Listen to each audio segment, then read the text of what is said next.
My bad. I didn't even start it.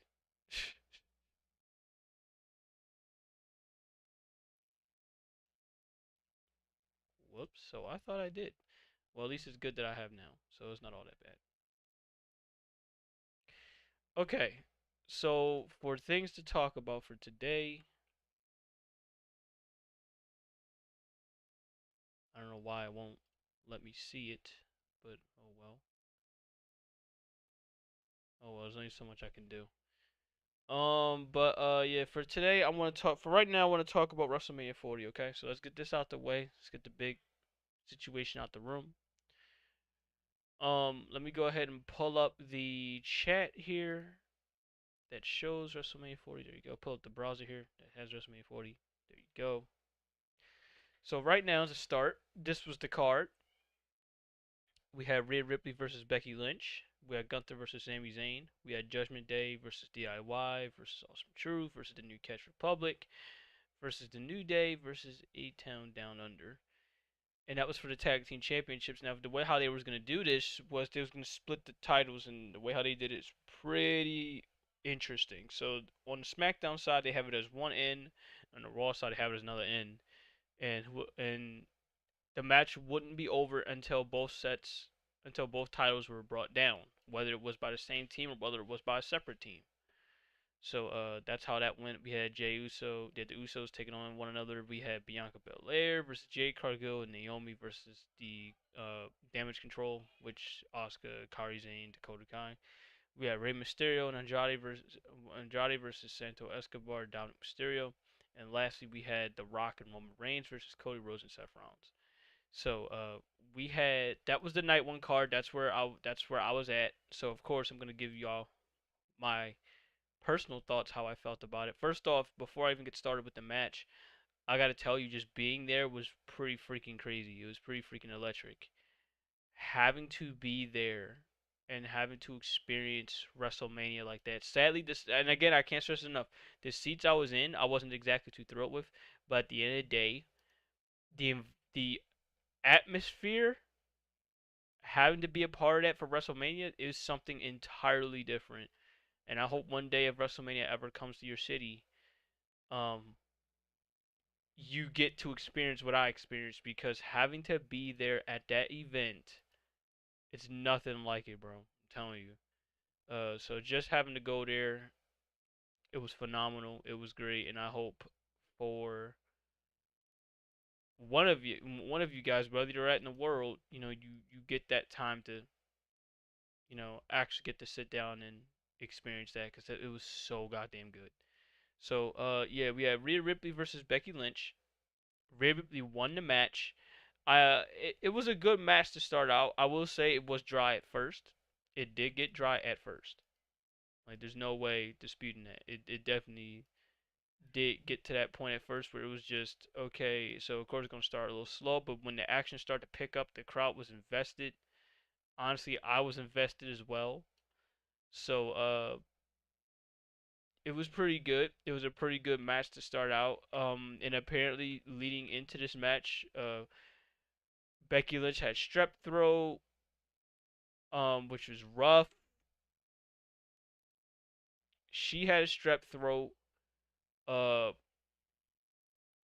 Rhea Ripley had a panic attack, which is, which honestly, I was shocked to hear. I'm like, Rhea Ripley having a panic attack? I thought she'd be used to this kind of thing by now, but something had to have happened to cause that panic attack. I don't know if it was the environment of the crowd or whatever it was, but it's a good thing for the both of them. They're at least okay now, so that's something. Um, but yeah, for them, I'm just happy. They it's crazy because they had all that as factoring in, and they still put out a banger of a match. So congratulations to both of them. It was a pretty damn fun match. Again, it started out slow, but then it ended pretty damn good, ended pretty strong. Rhea Ripley won the match. The way that she won that match was just pretty damn nice. So, congratulations to her. Yeah, it was a good start to the match for me. They gave it an A minus. I absolutely agree. It absolutely deserved that A minus because it was pretty nice. It was pretty good to start. The six pack ladder match. Honestly, this match I thought was gonna be boring. Now I didn't exactly watch it entirely. I have to go back and watch this. I'm gonna tell you this bluntly. I do know that R-Truth and the Miz they won, which was pretty crazy. So I need to look back at this match and see how it went. They gave it a B here. I need to see for myself. I do know R-Truth. I watched a little bit of it on the phone when I was out because I went to go get some chicken strips at the event because I was a little hungry. So while that was going on, I couldn't watch it in its entirety. Well, I was a little late in the feed to watch it entirely. So congratulations to R-Truth for winning that title. He finally got his moment at WrestleMania. So I did see that John Gargano had Shawn Michaels inspired gear camp look like a bit like Triple H, which was pretty nice. They DX inspired gear, that was pretty fucking cool. Um, there's definitely some good comedy spots when it mattered. With R-Truth as usual, dude never is not funny when it goes to WWE. I swear. Um, but there's that. So yeah, A Town Down Under won the SmackDown titles, and also True won the Raw tag titles. So it's gonna be interesting to see how those two are gonna handle things with those two, especially considering they're gonna have the WWE draft coming up. So it's really gonna be interesting. Say if this team get drafted to Raw and Awesome Truth got drafted to SmackDown, I wonder how are they gonna swap belts? It seems like that's how that's gonna go. Because that's the last time we saw this was of course the women's titles, where Rhea Ripley got drafted to Raw and then Charlie got drafted to SmackDown. They had to swap belts. Um, Another one here. Gargano had Shawn Michaels inspired gear in camp and Champa. Okay, there's that. Okay, we already talked about all this. Now this is another one. This is honestly one match I did not care about. We had Andrade and Rey Mysterio versus Santo Escobar and Dom Mysterio. This is sadly one match I did not care about. For me personally, I'm gonna give this shit a C minus. It felt like nobody cared, and it's not. This is not even about the win. This is not even about the chill that people was talking about. Where Philly crowd was dead. Matches like this did not help because nobody wanted to see Dominic versus Ray again. We already saw it the first time around. So I don't understand why was there a need to see it a second time. Just with a tag team match this time, it was unnecessary. So I mean, I know Rey Mysterio's a legend and all, but the good thing that came out of this was, of course, Jason Kelsey and Lane Johnson came out, you know, which is pretty cool. But aside from that, it's like the match entirely wasn't nothing to really be thrilled about. I mean, I just simply did not care for this. I didn't care. I did not care. But sadly, while I didn't care for that, you want to know what the fucked up part is? I would take that match over what this one is. We had the Usos taking on one another, and this was the worst match out of WrestleMania, and it probably was not even close. And I could tell you this right then and there. All I saw, and I swear to you, I think I counted this. I saw like 17 super kicks this whole match. Like literally you can look back if you feel the need to and count how many super kicks were in this match. And I guarantee you there's a lot of them. A lot of them between the both of them combined. Like this made the Young Bucks look tame. And I hated having to say that because we know how we feel about the Young Bucks, especially when I get to them when I talk about AEW in a little bit, but this was tame. I mean, like, this was terrible. Easily the worst match out of WrestleMania 40, and I know they feel that same way too. Because guess what? I know damn well both of them can do more in the ring. They can absolutely do more in the ring. But to show it the way that they did, whew, oh my god, it was rough. Like I get it, there's emotional moments, but oh my god, dude, the match, it was not it. Not it. Just not it. Um, we had the next one after this, which was a little bit more better. We had Damage Control versus Jade Cargill, Naomi, and Bianca Belair. I will tell you this: this match was a prime. Sadly, this is not towards Damage Control, but this match was a prime example of Black excellence at its finest, where you had Jade Cargill, Naomi, and Bianca Belair just showing their shit off versus Damage Control. And honestly, do not be shocked by next year's WrestleMania you see Jade Cargill in the women's main event. If she faces Rhea Ripley, it's gonna be a banger of a match. I'm gonna tell you that right now. It's gonna be a great match. Do not be shocked if you hear her name come up during all of this because she was already a potential star building. She already had that star in her when she was in AEW. But to really amplify that going into WrestleMania, going when she first debuted in Royal Rumble, to really amplify that the way that she did, oh buddy, I'm gonna tell you this right now. It's going to be a hell of a ride having Jade Cargill around. So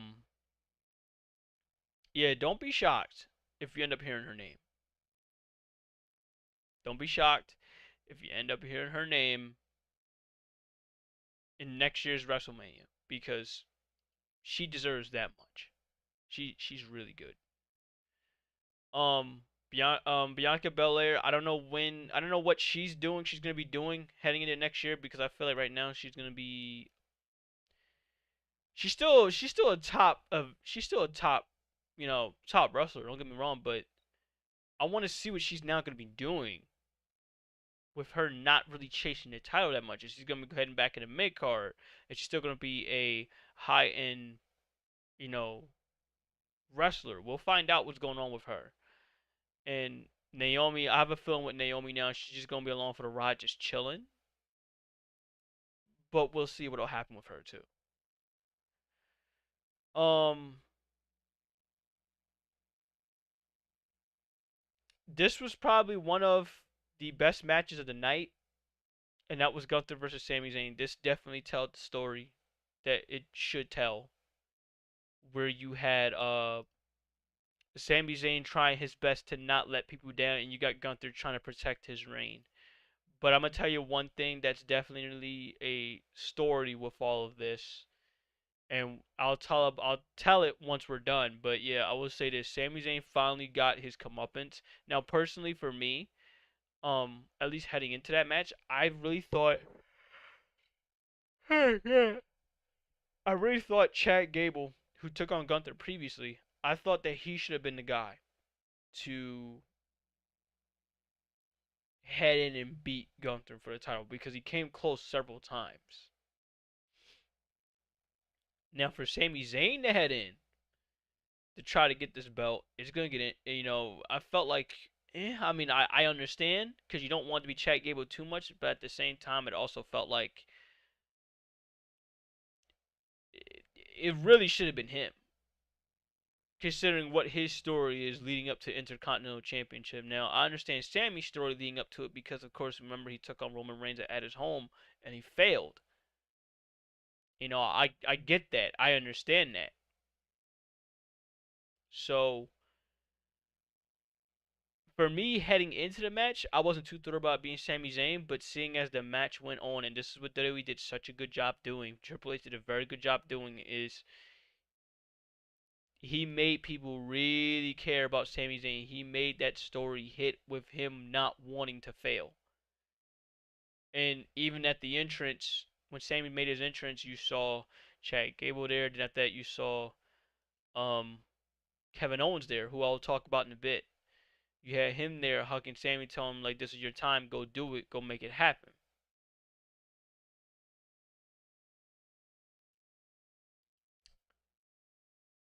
And Sami did just that.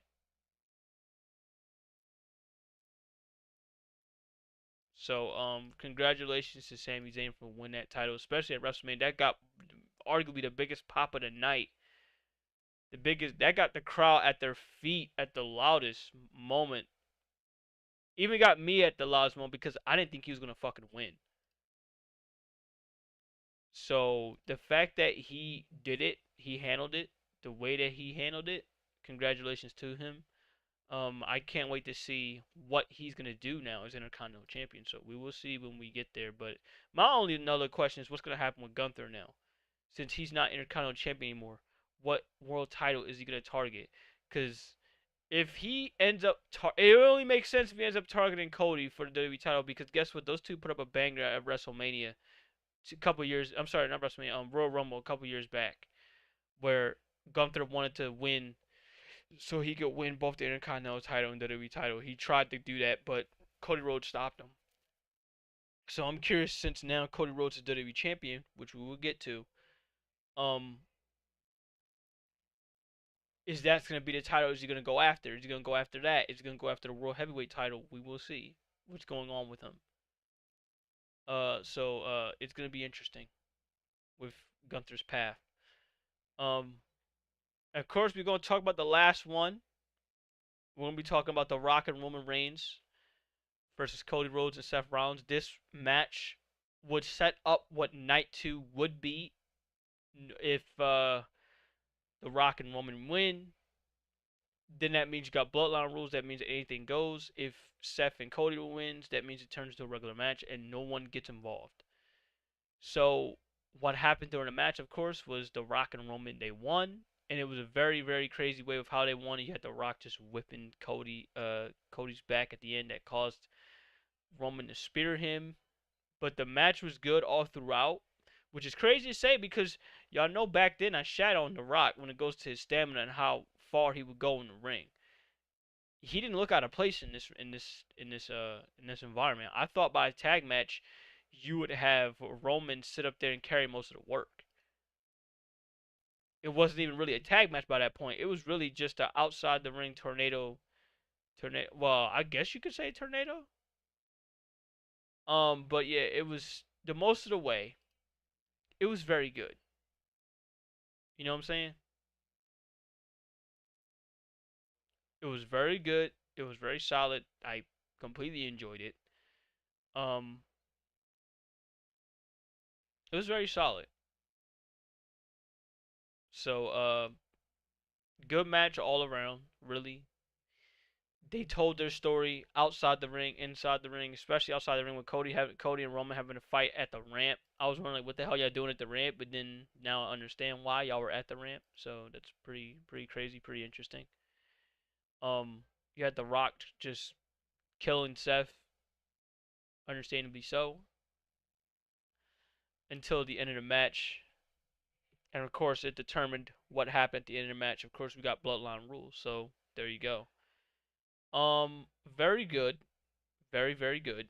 It was a B minus. Well, not very good, but still, it was good enough to set up for Night 2 because we knew what was about to happen. Okay, Night 2. The minute this happened, I called it right then and there. I said, Night 2, Cody's gonna win this shit. The minute that happened. So, well, speaking of it, let's talk about it. So this was Night 2 of the event. Yeah, Drew McIntyre versus Seth Rollins. Oh, got to point this out. Seth was beat up because of that match. He was beat up pretty damn bad. The Rock and Roman whooped that. They whooped that ass. Man's leg was shot. His back was shot. He was done heading into the match. So you already know Drew was looking at him like tenderize him, tenderize his ass, and that's exactly what happened in that match. So of course, as you can see, it was 10 minutes. Yeah, he hitting with like 4 Claymore kicks to the face for him to end him. And of course, you had CM Punk there at commentary, so you already know just add it onto the story between McIntyre, Punk, and Seth. Um, but yeah, Drew McIntyre did what he was supposed to do. He won the world title, but he couldn't help he couldn't help. He just had to brag about it, right? So he bragged about it a little bit too much to CM Punk, and this caused Punk to go off the rails and start attacking him. Then this leads up to a crazy cash in, one we haven't seen since Seth Rollins cashed in Money in the Bank, where you had Damian Priest come down the ramp after CM Punk was whipping that ass. He brings Drew McIntyre into the ring, hits him with the South of Heaven, and he wins the World Heavyweight title.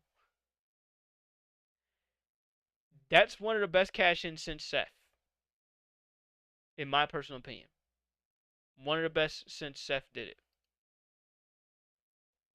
And honestly, he deserved that title because even I was asking so many times, like for Damian Priest, like, yo, when the fuck are you gonna cash in? Literally, there was Twitter memes about it, wondering, cash in, cash in, cash in, cash in. And he waits until night one of Mania to finally cash that shit in and win the World Heavyweight title. And everyone kept going off on Twitter calling this man the bisexual Undertaker, calling him the cunty taker, and it's like, yo, this shit is going nuts with him. So I'm happy for I'm happy for him. He deserves to win that belt. He deserves to win that title. And I can't wait to see what his championship reign's gonna be like. So for for Damian Priest, congratulations to him. I can't wait to see what his cash is gonna be like. But I will tell you this though, it's more to it than that, than just his championship reign I want to see. It's now we have an elevated story between Drew McIntyre and CM Punk. This is now boiled way over the edge. So when CM Punk comes back healthy, it's gonna get really interesting to see what's gonna happen between the two of them. So I can't wait. Um, Next match we had the Bobby Lashley and Street Profits versus the Final Testament, which lasted 8 minutes. This is one thing I definitely didn't notice at night 2 of Mania is the matches were very fucking quick. Yo, thank you for the follow. I don't know how to pronounce that, but thank you for the follow. Daiti Gasmagami, Gakamami, thank you for the follow. Much love. Welcome to the fandoms. But yeah, we have Bobby Lashley and Street Profits beating the Final Testament in 8 minutes and 35 seconds. The best parts of the match was honestly Snoop Dogg. I understand you have Bubba Ray there, but for me personally, the best parts of the match were really Snoop Dogg at commentary. It wasn't even so much the match, which is the sad part, because nobody really cared so much for the match. They cared more so about what the hell Snoop Dogg was saying, and I understand because Snoop Dogg did a damn good job at commentary. Um, yeah, for me, I just simply did not care about this match. I don't even care for Damian Cross at all in the slightest. Of course, one of the best ones of the night for me was LA Knight versus AJ Styles for me, and I'm gonna say this right now. Me going into night one, I really thought I was gonna head in to see AJ Styles, and this is further amplified with the simple fact that AJ Styles is now looking at retirement, which hurts me. Which does not shock me that he is, but it still hurts me because if y'all know me, I love AJ Styles, bro. I've been a fan of his literally since I first laid my eyes on TNA when Kurt Angle got there. And when I saw the amount of moves he was pulling off, I'm like, yo, this is the dude I gotta try to see one day if he ever leaves. And seeing the route he's about to go towards, he's on the cusp of leaving. Rightfully so. He's in his mid 40s. His body says it's hurting. So it's getting there. You know what I mean? It's getting there. So for him, I'm happy for him to have the career he's had so far. But yeah, LA Knight beat AJ Styles in 12 minutes and 31 seconds. It was a solid match. Very, very solid match. I enjoyed having to see it. I wish I could have just seen it live though, because it was such a solid spot. Solid match for me personally. Okay, next one. We had Logan Paul versus Kevin Owens versus Randy Orton, where Logan beats both of them in 17 minutes and 38 seconds to keep the United States title. Personally, I did not care about this match, but I understand why some people would. I just didn't care about this match at all whatsoever. The best parts of the match for me were just the RKO's from Randy Orton. I just simply didn't care. So there you go. But yeah, I just didn't care because it's crazy because I knew Logan Paul was even gonna win the match. It wasn't like there was any. It wasn't like for me there was any predictability with this, and it's sad because the next two matches there weren't any predictability with. If there was one match that was unpredicted, it was AJ Styles versus LA Knight because it could have went either way with who would have won and who would have lost because of the rivalry building that much the way they did. Um, but yeah, I didn't care so much for Logan Paul and Kevin Owens and Randy Orton. Now, this one here, you had Bayley versus Io Sky for the Women's Championship. This was very good, and honestly, for me, I personally thought it could have went either way. Um, And for me, I just loved the story they both told. There wasn't really particularly a spot in the match where it felt like, oh shit, this was damn good. It was just a solid wrestling match all around. I give it like a B for me. Um, but the ending for Bayley, it was pretty good. I mean, I liked it. It was pretty okay. Good ending for her.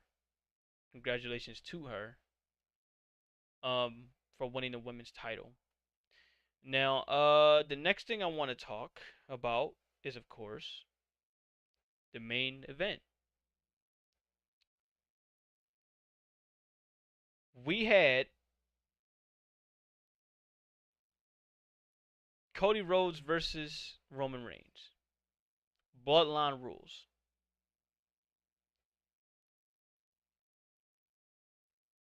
The only downside I have to give this WrestleMania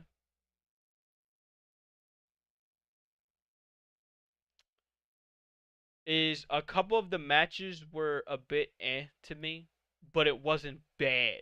You know what I mean? It wasn't besides one match, and that was the Usos match. But when it goes to everything else, it was pretty okay for the most part.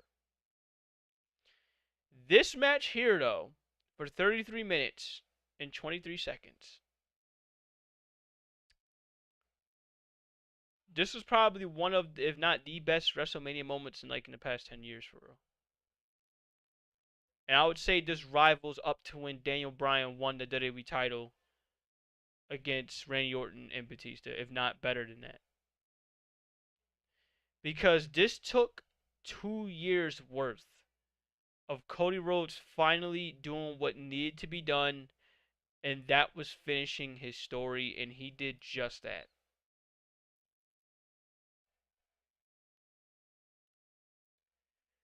Congratulations to Cody. He deserved to win this title. And the way that it was brought in, where you had the Undertaker, of course, seeing from here, you had the Undertaker come in, you had The Rock come in, you had John Cena come in. The way that they did this was absolutely incredible. So, massive congrats to them. You know what I mean? They deserve this. They needed this. Congratulations to them. Um, it was a very good match. Extremely good match. One that I will happily look back upon. I'll look back upon both of them just to see how it all came full circle. But yeah, you can make a case that this is one of the best main events that we've seen in WrestleMania, if not the best. So yeah, congratulations to Cody. Congratulations to honestly WWE because that whole Mania event was just so damn good.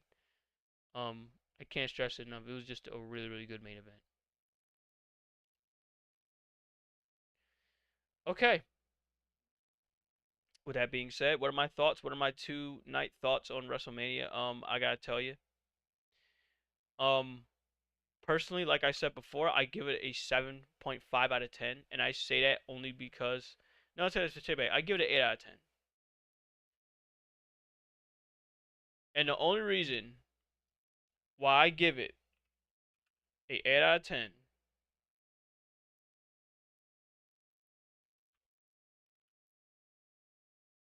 give me one moment. And the only reason why I give it an 8 out of 10 is because of the simple fact that you had a couple of these matches that were either or they were just not good, and it could have been better. It could absolutely be better.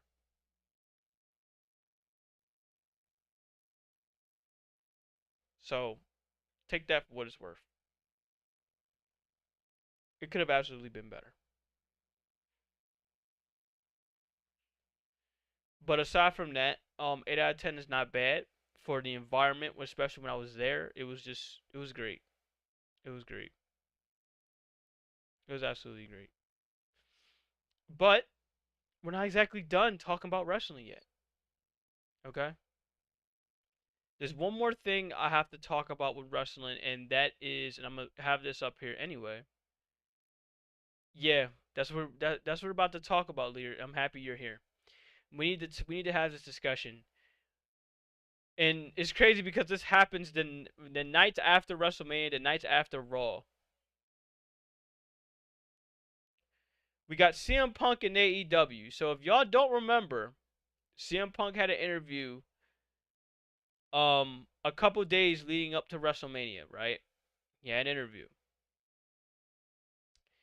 He was asked about what were his time was like in AEW, where there was basically where there's some pros, where there's some cons, being over there, and of course CM Punk being what he is, he laid it out straight up. What were what he thought about it, what led to his exit, and he explained exactly word for word, bar for bar, what led to his exit. He said Jack Perry did some dumb shit he wasn't supposed to be doing. He tried to go through glass. He had to stop him. He was told by Tony Schiavone, one of the commentators there at AEW, that look, we need Jack to stop. He chose not to stop. He got in CM Punk's face. He told him to do something about it. Punk, of course, did something about it. And well, he told Tony Khan he quit. He wanted to leave. And so, what's more crazy with this is he puts out a banger match with Samoa Joe, and then he leaves.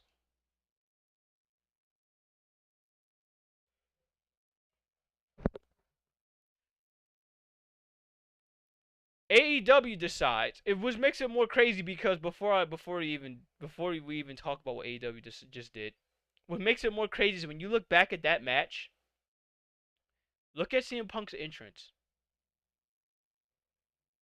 Look at CM Punk's entrance. You will see the most shit-eating grin, shit-eating smug look on his face. And that's what makes it so much more crazy. This is just coming off that little quote unquote fight. And then you look at CM Punk's face.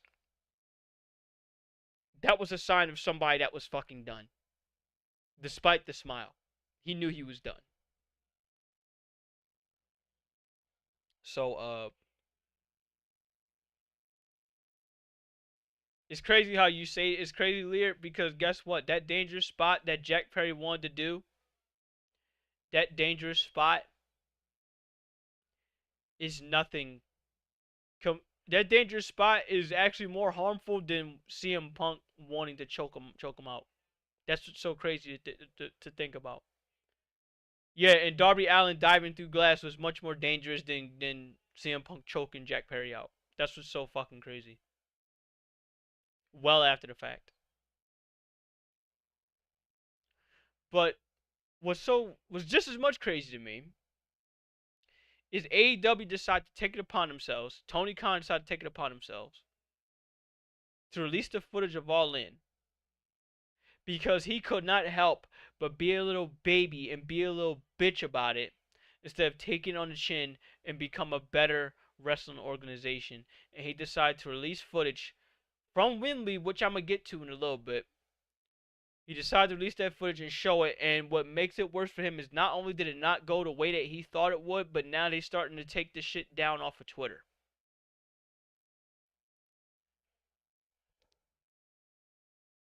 That's what makes it just as bad.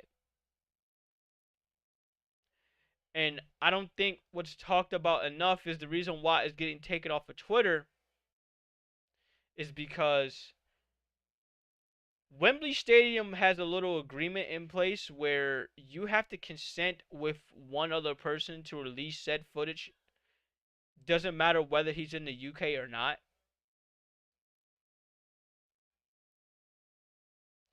So you want to know what's crazy? Is what's crazy is if they want to, both Punk and Jack Perry, because they both have to consent to AEW releasing that kind of footage because it both involves them. They both have to consent to getting that footage leaked.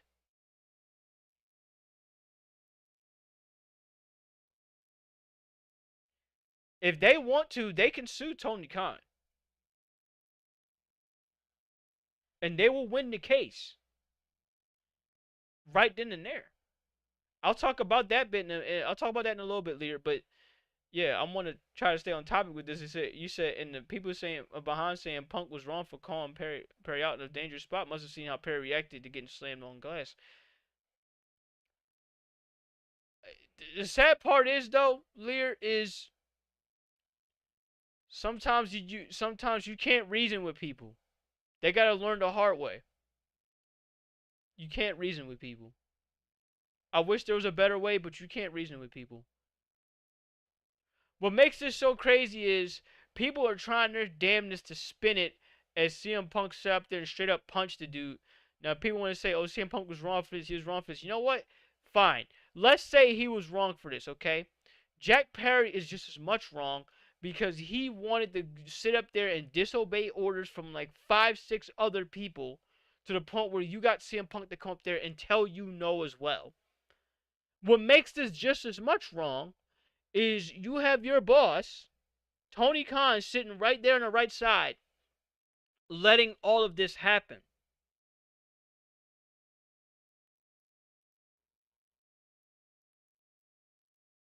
Then you got Tony Khan talking about, "I fear for my life." I wonder, is it your life that you feared for, or is it the wrestlers? Because guess what?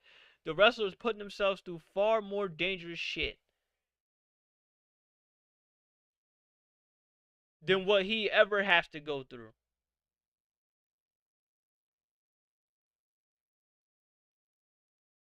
No, they wouldn't allow this. First off, those backstage antics wouldn't have even gone that far.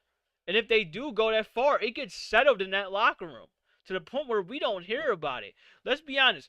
WWE locker room nowadays, it may seem like all this nice sunshine and rainbows, but let's not sit back and think for a second that there isn't some kind of fighting going on in that locker room to where it don't get handled. There's always going to be something going on backstage to where someone's not going to like it, someone's going to take it the wrong way, someone's not going to be happy. But you want to know what makes it so damn good to be a part of WWE right now is the fact that one, it is a business first, and two, if there is any issues, that shit gets squashed right then and there. And let's be honest, as much as we shit on Vince McMahon, and this is one instance I'm going to continue to go back to, when Edge and Matt Hardy rightfully did not like one another, particularly Matt because Edge decided to take Lita from him, Vince came in and he said, and I remember Matt Hardy talking about this. I don't know if Edge said it in verbatim, but he said, "Look, either you guys make money or y'all are going to get dropped." And what did they do? They put it aside. In fact, they used that situation and they made money. As much as they did not like each other, they knew damn well it is a business first and it's personal second.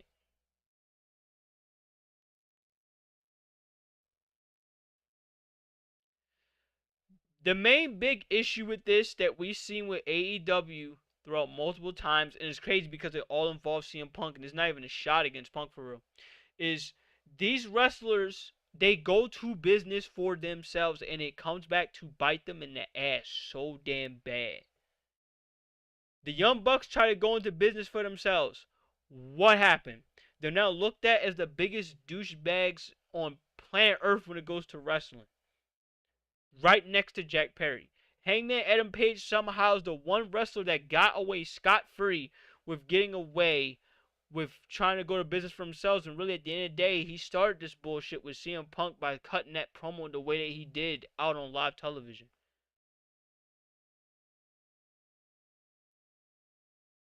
Right. That Hangman Promotions promotion is just went free in my head. Yeah, same here. But what's crazy is to me is that he's the main guy out of this whole situation that got away with it. That's what's so crazy. I guess so. When you got the Young Bucks and Kenny Omega kicking down your locker room door over some shit that you said over a press conference, which, let's be honest, we're not going to sit here and say that CM Punk was entirely in the right. There's definitely some things he shouldn't have did, such as that press conference and such as doing Jack Perry wrong the way that he did. But you want to know what is just as much wrong, which is crazy to say? What these guys have done is not any better, especially since they continue to pull the bullshit time in and time out. And Tony Khan, being what he is, he's supposed to be a boss at the end of the day. He's everybody's friend, which is not how this rides in the wrestling business. That's never how it went in the wrestling business. You cannot be everyone's friend first and then be a promoter second and then be a boss third. That's not how this shit works. That wasn't how it worked then. That wasn't how it worked now. You wonder how WWE stayed being on top the way that he has been, as being the top wrestling promotion in America, is because at the end of the day, it's money and it's a business first. No matter who the fuck was running it. No matter if it's Vince McMahon, no matter if it's Vince's dad, and now no matter if it's Triple H. Because at the end of the day, they know it is business first, and it's all that shit that's coming in second.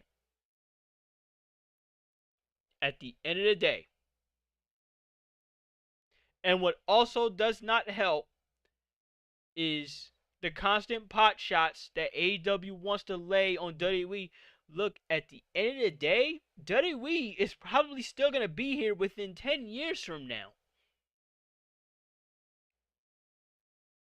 Especially with what Triple H is doing. They got people at the ready that make it so that no matter what happens to Triple H, no matter what happens to Vince McMahon, no matter what happens to Nick Khan, they're always going to have people in place in the background and be like, all right, let's do this. Let's get this shit. Let's get this ball rolling. Let's make some money and let's have some fun doing it. Why do you think that's why CM Punk is having the time of his life going back to WWE? And keep in mind, he's injured. And he still somehow finds himself in the news. And he's injured. We haven't seen CM Punk since Royal Rumble.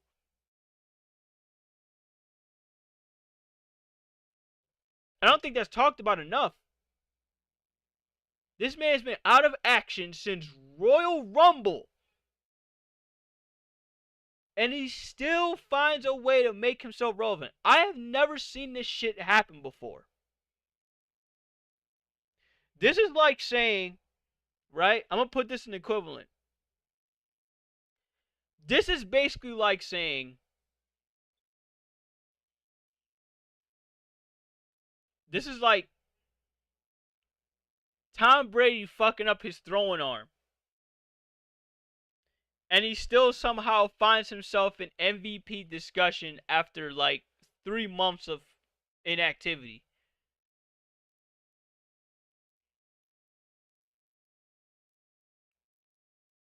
That's how this sounds like to me.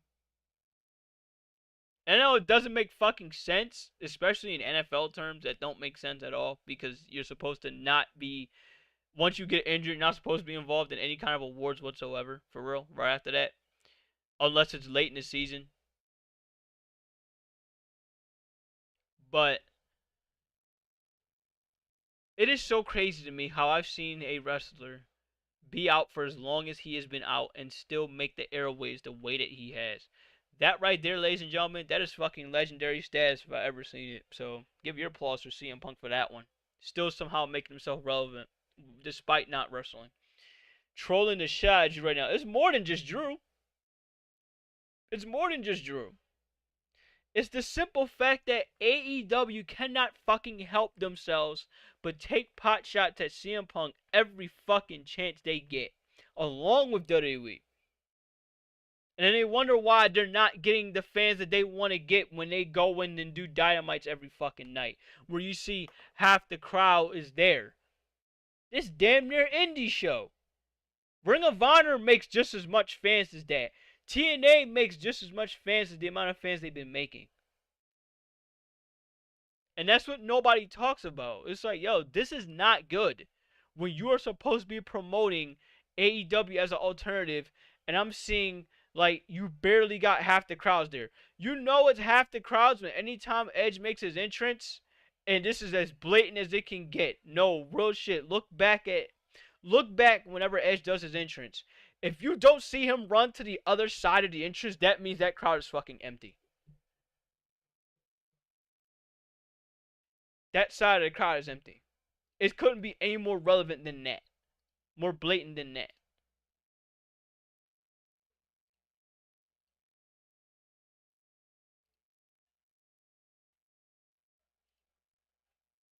Right. And which is sad because ROH belongs to Tony Khan. That's the fucked up part. ROH belongs to him.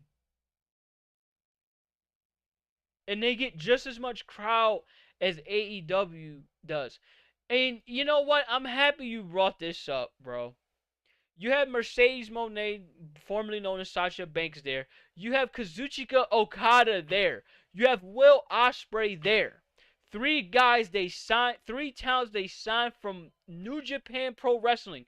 Jay White is there. Malachi Black is there.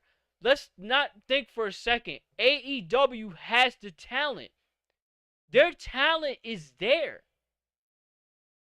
But you want to know what the biggest issue with this company is? It's not even the talent. It's the simple fucking fact that they can't get anyone over because they would rather sit down and take pop shots at fucking WWE instead of make money, make a business, cut some promos, tell some stories, which is another issue AEW has, another issue Tony Khan has. Big issue. You can't even tell a fucking story anymore. The biggest story they got going on is Swerve Strickland, and that's not saying much. And I feel bad for Swerve, for real. He just might become the next AEW champion, but it won't matter. It will not matter with Swerve winning the title because one, there's no true story with it. Two, all everyone is worried about is CM Punk, and he's not even there no more. He's not even there. I'm gonna take a sip because I need to get this drink real quick.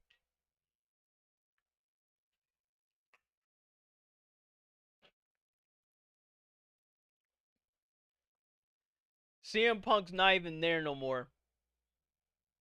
And this is how much your talent has to suffer through.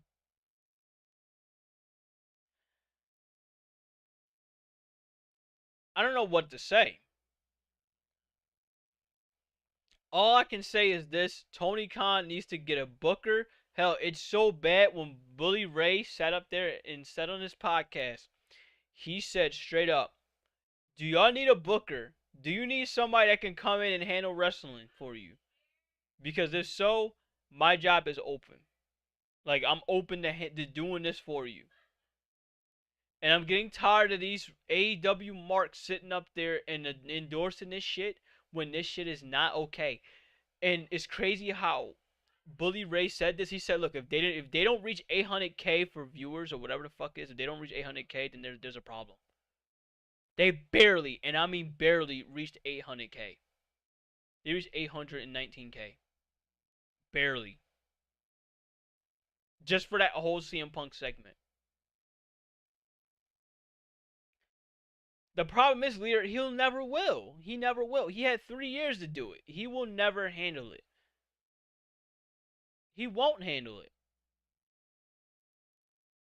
Because the biggest problem is all everyone does is go out and be EVPs, which is another problem I'm gonna say. When you have wrestlers as EVPs that don't know what the fuck they're doing, when you have a GM that don't know what the fuck he's doing, you have nobody there that knows how to book wrestling matches and knows how to book stories. After this whole CM Punk situation, I'm just gonna say this, Lear. Give it at least 2 to 3 years max, and then we'll be looking at a Dark Side of the Ring AEW edition. Give it that. I'll be shocked. I mean shocked. If they last any longer than that.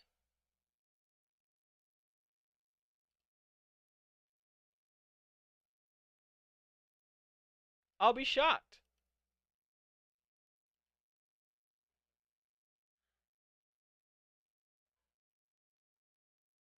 Right. I see Edge trying to book shit, trying to book things and be better, but I don't think he's that kind of guy. I don't really take Edge as a booker kind of guy.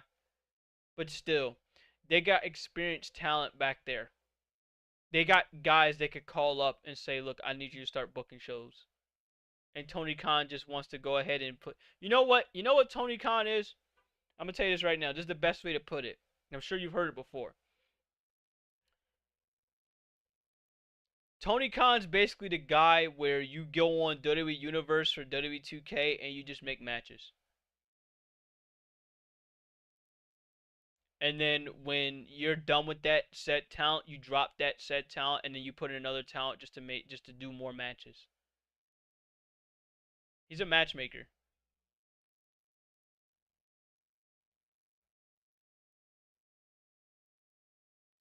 And the sad part is being a matchmaker can work, but if you don't have any stories involved with it, what does it matter? Yeah, I don't blame you. I don't blame you.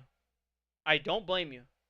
I don't blame you. I don't blame anybody that wants to get in the duh. I'm telling you this right now, and I'm gonna say this right now. I'll put up the tweets. I'll see if I can find it real quick. Okay, because I said this.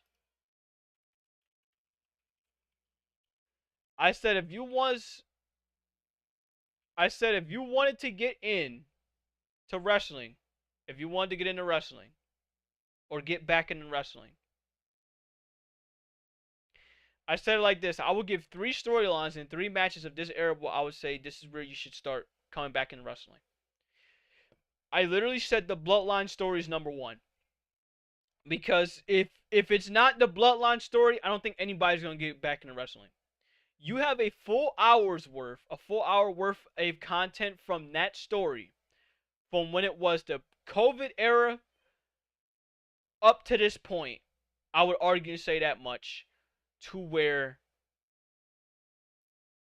like, real shit. If it's possible for the Bloodline to be a part of an Emmy, it should win a fucking Emmy, if not be nominated for it.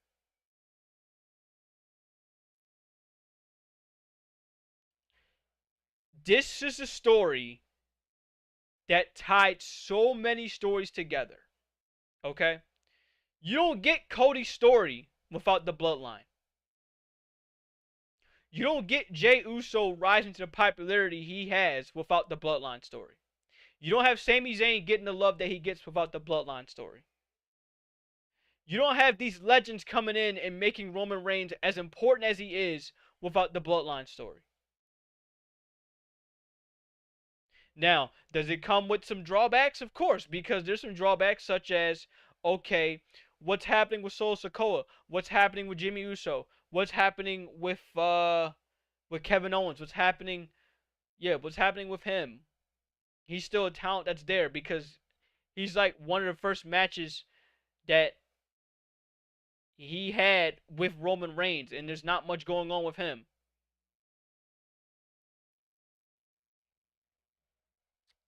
LA Knight got more popularity being a part of the Bloodline story, and it's only a little bit, but he got just as much being a part of the Bloodline story. then really, if he was in any other story, I don't think he would have.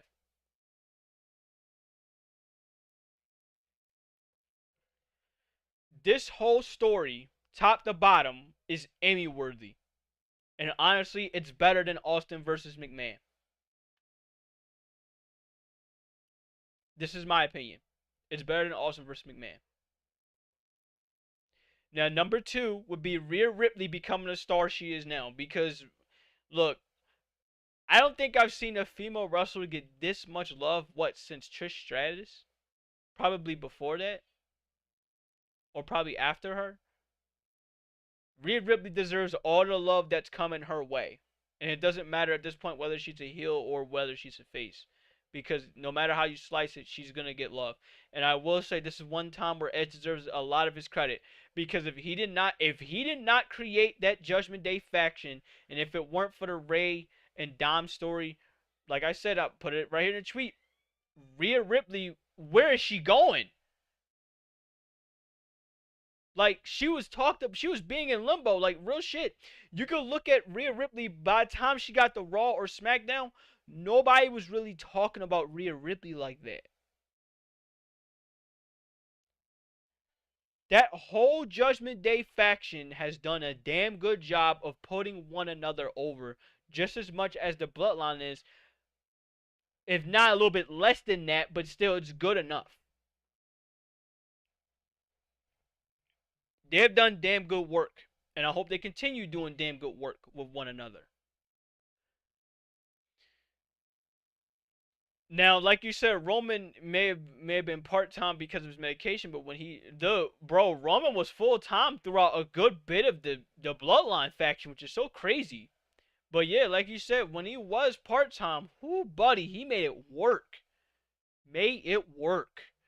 So yeah, when Roman Reigns comes back, give you flowers because he's did a damn good job of making that story is what it is, and still is, even after he loses the title.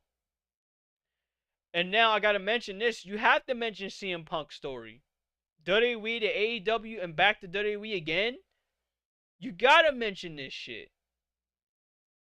Because again, I've never seen it done where you have a wrestler to get talked as much as he has gotten talked about, and the majority of his career since 2014, he has been inactive and still getting all this love.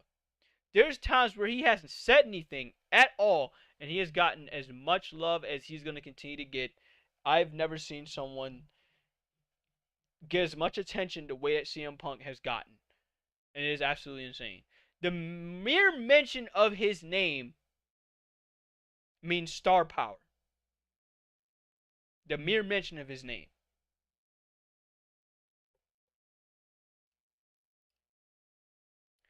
CM Punk left on bad terms, came back on good terms. And I think a good part of the reason that he came back on good terms is this. This is where Triple H deserves his love.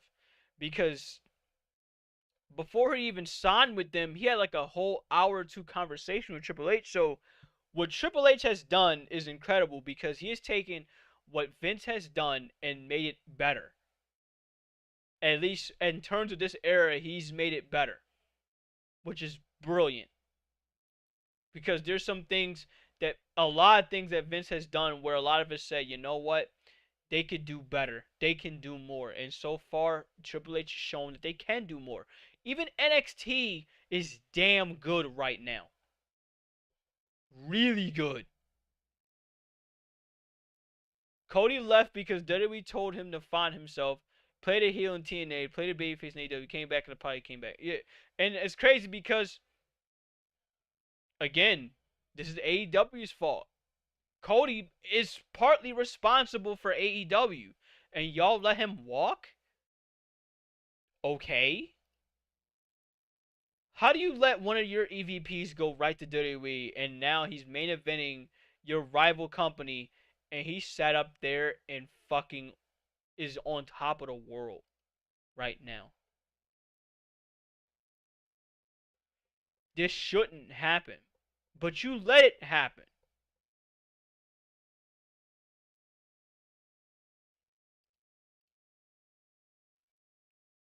This is AEW's fault in a nutshell.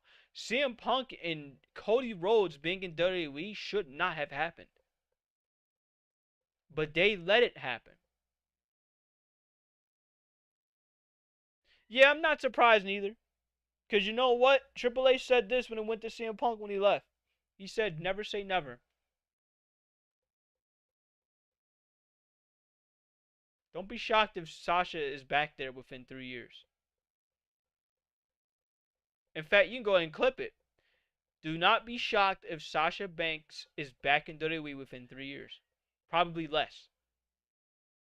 Because AEW right now is on the cusp of getting its doors closed. You have Okada contemplating life, wondering why the fuck did I sign with AEW when if I knew it was gonna get like this, I would have stayed over there in New Japan Pro Wrestling. And the same could be said for Jay White, and the same could be said for Will Ospreay. Three very, very, very, very, very big talents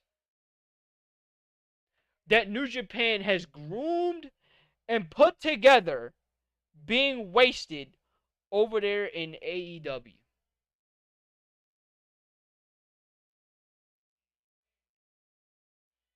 And it's a damn shame. Jay White should have went to WWE. God knows what would happen if Jay White was in WWE. God knows what would happen if Kazuchika Okada is in WWE. God knows what would happen if Will Ospreay was in WWE. But say if they weren't going to go to WWE, I'd rather them either go to TNA or stay in New Japan. Because right now, AEW is looking like a fucking joke. All I got to say, again, I will say this one more time. I will happily say this one more time. I will happily repeat myself.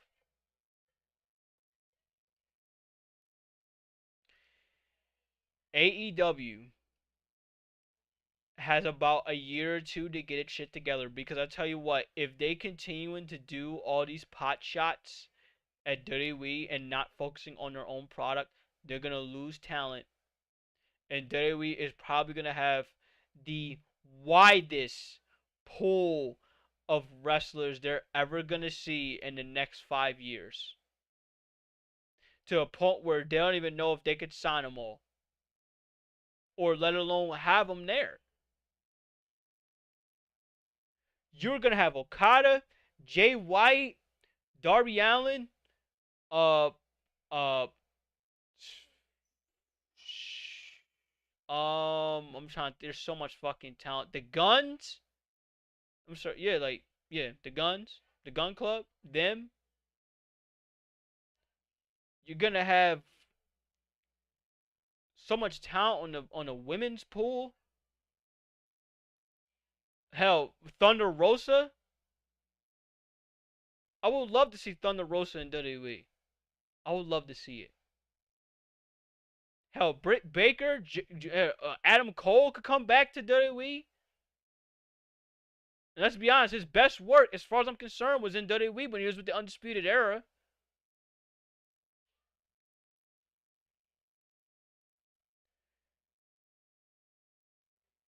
They could bring back Malachi Black. They could bring him back easily because he was the top talent for me. He was championship material for me.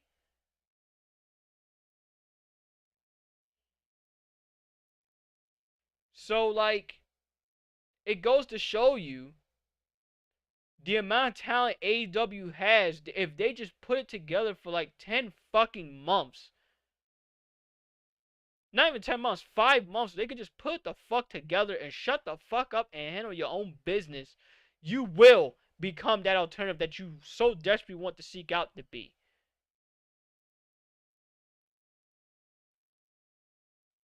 But all I see right now is it's right back to being WWE's world, and we're all just living in it. Like nothing ever happened.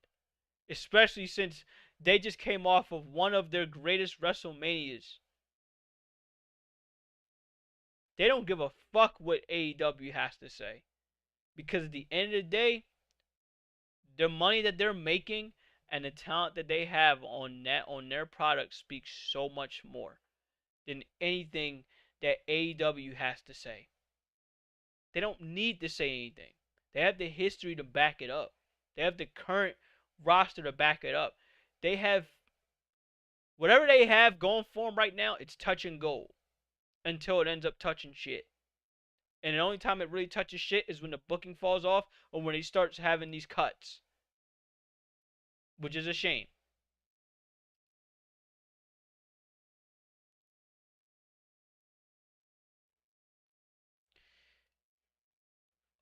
But yeah, right now,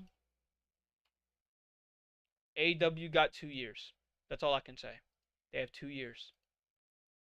At max, 2 years. I'm sorry, at max 3 years. Minimum 2 years.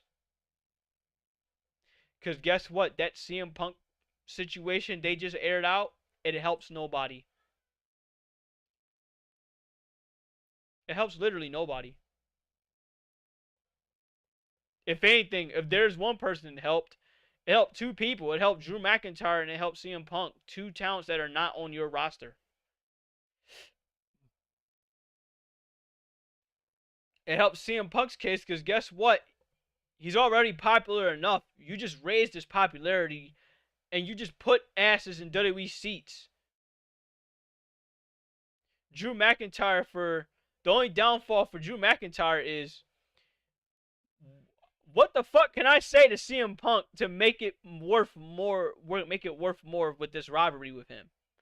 That's the only thing that's a downfall for him. But other than that, he's gonna be feuding with him the minute he comes back. So, not helping your case. Okay, not helping. And I hope for AEW they get it together because this is worse than what WCW went through. As much people want to compare it to WCW, this is worse than that. Way worse. Way worse. Because gotta tell you this right now, WCW wasn't even taking this many pot shots at WWE. Not at all. Not this much. Not this much. ECW wasn't even taking this many pot shots at WWE. Yeah, Eric. Yeah. Eric called Tony Khan a clown. He just called him a clown.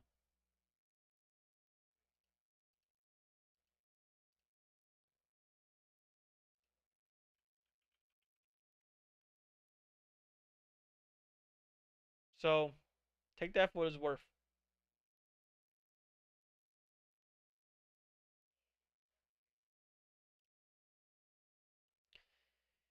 Okay. Well, seeing as we talked about this, Lear, do you have any final comments to bring in for this? Because I have to talk about the next one. And the next one's going to be a bit crazy. I don't know if Fuyu, I don't know if Flash is here. Maybe they've been paying attention. I don't know if Zenogra's here. Maybe they've been paying attention. Maybe they've been lurking at some point.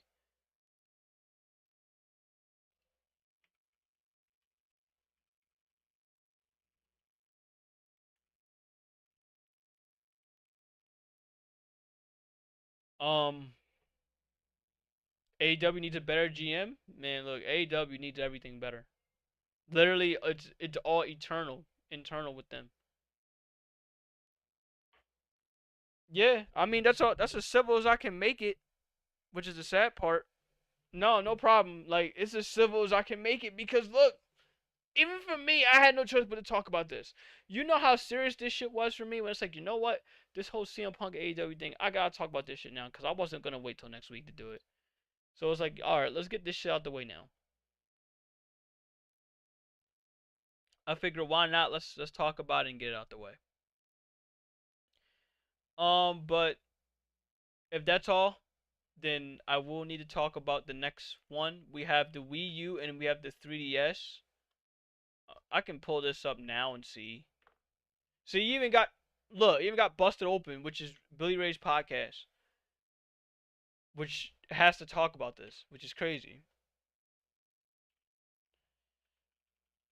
Um, but yeah, we need to talk about this where we have the Wii U and we have the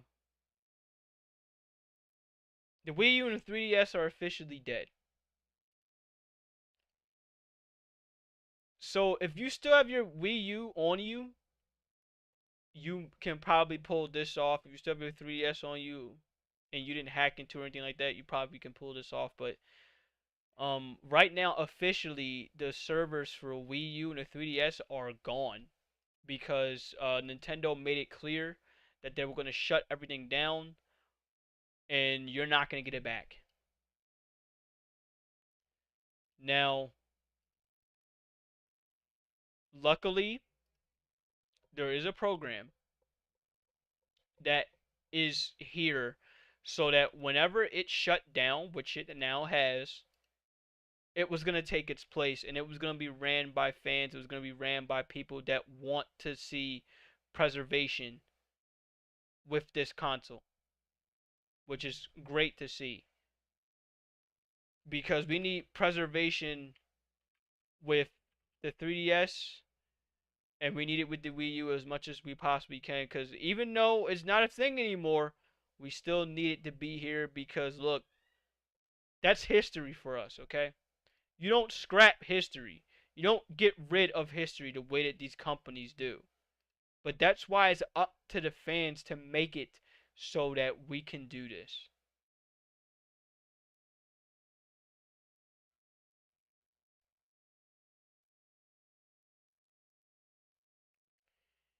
And so we have this Twitter here. We have Pretendo that is going to take over for what Nintendo decides to get, Nintendo's Wii U's old home little thing where they get rid of it, but these fuckers stepped up. And I thank them for stepping up.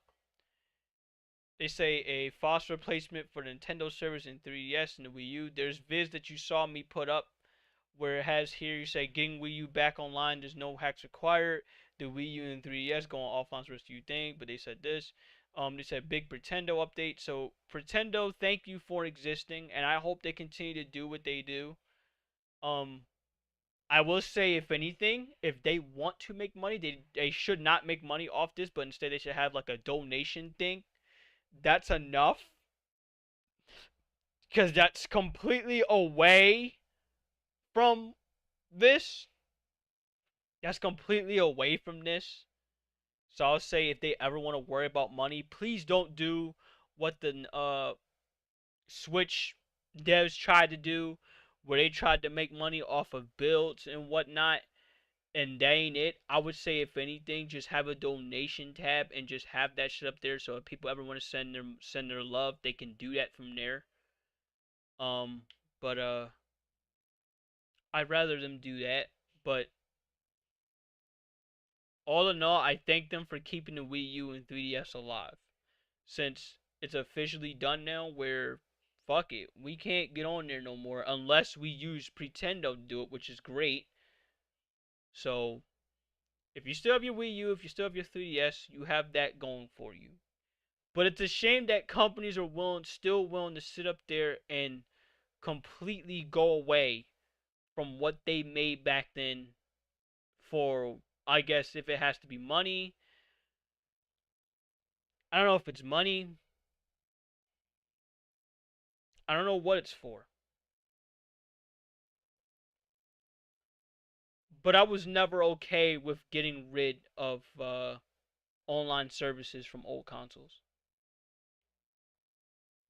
Just like how I'm kind of not okay with it when it goes to the Xbox 360 store. But I understand it because the Xbox 360 has been out since 2005. And it's about that time it shuts doors. And no one is really playing on the Xbox 360 anymore. So I kind of get it. Meanwhile, in the case of the 3U, they're not so lucky because not every game from the 3U, I'm sorry, not every game for the 3DS, let alone Wii U, is here on the Switch. Whereas the majority of the games on the Xbox 360 is on the Xbox One or on the Xbox Series S and X. So it's where I kind of get it. But we're gonna miss these. You know what I mean? These were part of our childhood. Now I didn't have a Wii U, but I remember playing on a Wii U before. These were part of what we are. These are These are consoles that shape us to what we are.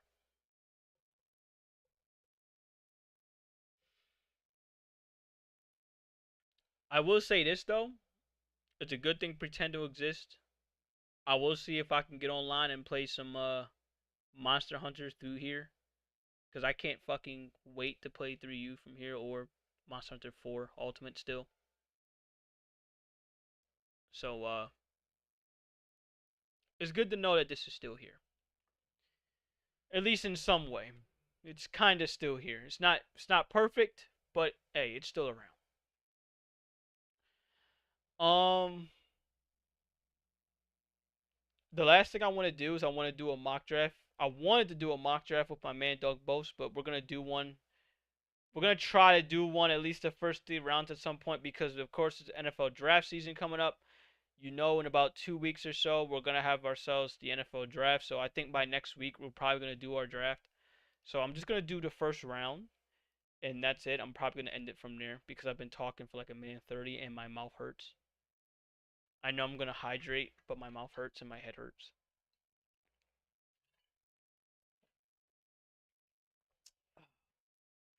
Okay, so when we get to my pick, that's when I'm gonna scroll up and see what was selected and what wasn't. I see a couple of good, interesting selections that were made. So we see here we got Caleb Williams, of course, bona fide number one, going to the Bears. We got Drake May going to North Carolina. We got J.J. McCarthy going to the Patriots. We got Malik Neighbors going to the Cardinals. Interesting. Marvin Harrison going to the Chargers. It's crazy because I believe his rival is the Colts. I think they are. I think Chargers are rivals to the Colts. I don't know. Dallas Turner goes to the Giants. Joe Alt goes to the Titans. Rome Adunze goes to the Falcons. That's a really good wide receiver. Been seeing a lot of talk with him as of late. Fashanu goes to the Bears. I'm not pronouncing that first name. Jayden Daniels goes to LSU. Brian Thomas goes. I'm sorry, Jayden Daniels goes to the Jets, which is very interesting because that tells me that they're ready for a quarterback after Aaron Rodgers, which I understand. Brian Thomas Jr. goes to the Vikings. Teron Arnold goes to the trade up. What they give up? Wow. Okay. Teron Arnold goes to the Packers via trade up. Pagula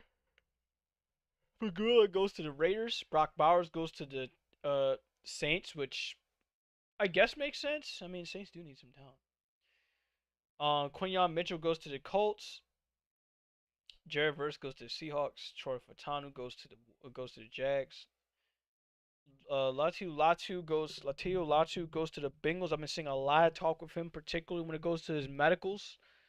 So that's very interesting with him that he goes 18. I would say they did say if he goes to the 20s, he will get picked up right then and there. So he drops at 18.